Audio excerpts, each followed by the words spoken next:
Santos Gloria with Abbey Realty. I'm gonna try to keep these videos real short. I know your time is valuable. First step in buying a home, find out your purchasing power, get a pre-approval letter.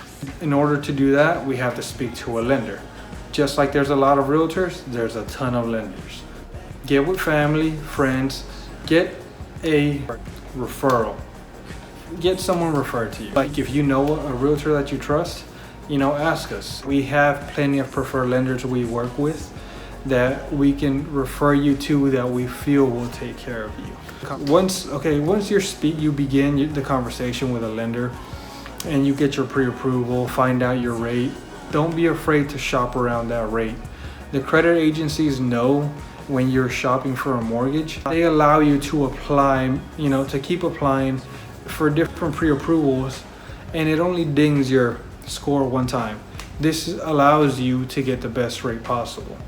Also, different lenders have different mortgage products. I'll talk about those in another video. All right, guys, that's it for today. If you have any questions, feel free to reach out. I'm sure there's things I didn't answer here.